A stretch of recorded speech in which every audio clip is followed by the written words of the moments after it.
অনেকে হয়তো চিন্তা করছে যে প্রবাসী প্লেয়াররা বা আমাদের দেশের প্লেয়াররা আসলে লোকাল প্লেয়ারদের পর, আমি এটা কখনো দেখি না। আমি বরং এখানে একটা হেলদি কম্পিটিশন তৈরি হবে। বাংলাদেশের ঠিক মাসখানেক পরে আসলে এরই মধ্যে যেটা শুরু হয়ে গেছে আলোচনা সিঙ্গাপুরের সঙ্গে হোম ম্যাচ, জাতীয় স্টেডিয়ামে আবার খেলা ফিরছে, 18,000 দর্শক, এবং এখন থেকে নাকি টিকিটের জন্য আলোচনা চলছে। আপনার কাছে নিশ্চয়ই লোকজন টিকিট চাইছে সিঙ্গাপুর ম্যাচের। সবচেয়ে বেশি আলোচনার বড় রিজন হচ্ছে আমরা হামজাকে এর মধ্যে দেখেছি, আরও একজন হয়তোবা সব কিছু ঠিকঠাক থাকলে সমিত সোমকে দেখতে যাচ্ছি। আরও এক্সাইটেড এমিলি ভাই? অফকোর্স সমিতকে নিয়ে তো আসলে অনেক আগে থেকেই বাংলাদেশ ফুটবল ফেডারেশন কাজ করছে এবং হামজাকে তো অলরেডি বাংলাদেশ পেয়ে গিয়েছে। তিতুমির ভাই অনেস্টলি যদি বলি, মানে এখন যেটা বাংলাদেশ দলের ক্ষেত্রে দাঁড়িয়েছে, যে আপনি যেটা বলছেন যে জুনের 10 তারিখে ন্যাশনাল স্টেডিয়ামে যে ম্যাচটা হবে, ইটস ভেরি এক্সাইটিং ম্যাচ। এবং আপনি যেটা বলছেন যে ট্রুলি অনেকেই ফোন করছে টিকিটের জন্য, এবং অনেক আগে থেকেই যে ভাই টিকিট পাওয়া যাবে কিনা, 18,000 মানুষ দেখবে, একটা দুইটা টিকিট ম্যানেজ করা যাবে কিনা। মানে এইটা তো ফুটবলের জন্য আমি বলবো যে অফ দ্য ফিল্ড একটা বিশাল প্রাপ্তি।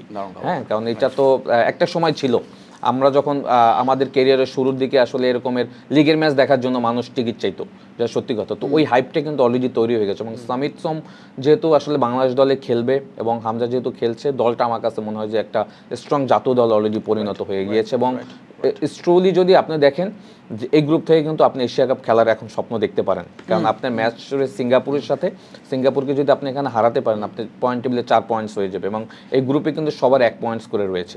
সুতরাং আমি মনে করি যে বেশ ভালো সুযোগ রয়েছে। এই সুযোগটা বাংলাদেশ ফুটবল ফেডারেশন বেশ ভালোভাবে কাজে লাগাচ্ছে।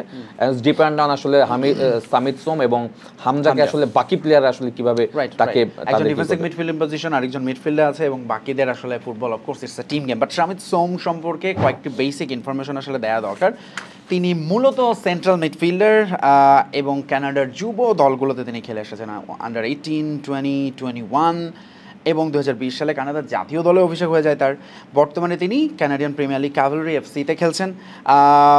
এরই মধ্যে তিনি এফসির হয়ে প্রিমিয়ার লিগ শিল্ড জিতেছেন, 179টা ক্লাব ম্যাচ খেলেছেন, 1টা গোল 6টা অ্যাসিস্ট, বিকজ অবভিয়াসলি তিনি আসলে ওই মিডফিল্ডের যে পজিশনে খেলে থাকেন সেটার জন্য। এবং তার যদি আমি টাইমলাইনটাই যদি একটু যাই, টাইমলাইনটা হচ্ছে যে গত 2রা মে বেসিক্যালি তিনি, তার আগে থেকে সোশ্যাল মিডিয়ায় আলোচনা ওঠে, এটা বাংলাদেশ ফুটবল ফেডারেশন যোগাযোগ করতে থাকে। 2রা মে কানাডার টরন্টোতে তিনি হাই কমিশনে পাসপোর্টের জন্য আবেদন করেন। 72 ঘন্টার মধ্যে তার এই পাসপোর্ট তৈরি হয়। এরপর তিনি কানাডা সকার অ্যাসোসিয়েশন থেকে ছাড়পত্র নেন, তারপর ফিফাতে আবেদন করা হয় এবং সবশেষে ছাড়পত্র পেয়ে যান, এবং এখন তিনি খেলার জন্য প্রস্তুত। এই হচ্ছে সামিত সোম। বাট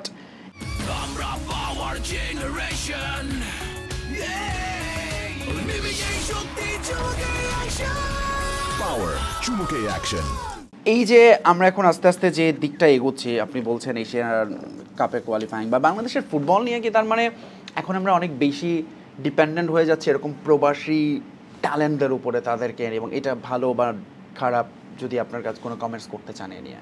না, এখানে আমি খারাপ তেমন কোনো কিছু দেখছি না। সারা পৃথিবীতেই কিন্তু এরকম হচ্ছে, এবং যারা প্রবাসী বলবো না, আমাদের দেশি প্লেয়ার হয়তো পাসপোর্ট নিয়ে অন্য দেশে থাকে, বাট এখন পাসপোর্ট করে আমাদের এখানে খেলছে, আমাদের দেশেরই প্লেয়ার। এবং তারা যে নিজের আগ্রহ দেখাচ্ছে, ইট ইজ ভেরি ইম্পর্টেন্ট। হামজার মতো একজন প্রিমিয়ার লিগের প্লেয়ার যখন আসলে এখানে খেলছে, তখন কিন্তু মানুষের ভিতরে অন্যরকম এক্সাইটমেন্ট কাজ করছে।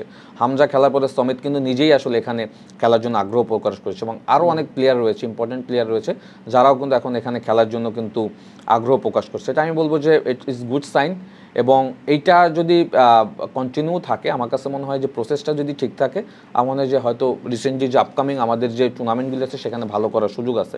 আর এট দ্য সেম টাইম দেখেন যেটা হয়েছে যে অনেকে হয়তো চিন্তা করছে যে প্রবাসী প্লেয়াররা বা আমাদের দেশের প্লেয়াররা আসলে লোকাল প্লেয়ারদের পর, আমি এটা কখনো দেখি না। আমি বরং এখানে একটা হেলদি কম্পিটিশন তৈরি হবে। আমাদের প্লেয়ারদের পারফরমেন্সের আমার মনে হয় যে একটা বড় উন্নতি হওয়ার একটা সম্ভাবনা থাকবে। কারণ হামজার সাথে যতক্ষণ আপনি অন দ্য ফিল্ড আপনি যখন পিচ শেয়ার করবেন, তখন তার অ্যাপ্রোচগুলি কিন্তু আপনি শিখবেন, সে কোন ওয়েতে খেলছে, কোন প্যাটার্নে খেলছে। At the same time Samit Som, তখন কিন্তু অনেক কিছু শেখা থাকবে ডেফিনেটলি। এর মধ্যে আমরা দেখেছি বাংলাদেশের ফুটবলাররা দারুণভাবে তাদের গ্রহণ করেছেন, বেশ পজিটিভ ফিডব্যাক আছে। ফার্স্ট ম্যাচ এর মধ্যে হয়ে গেছে, সেকেন্ড ম্যাচ হবে।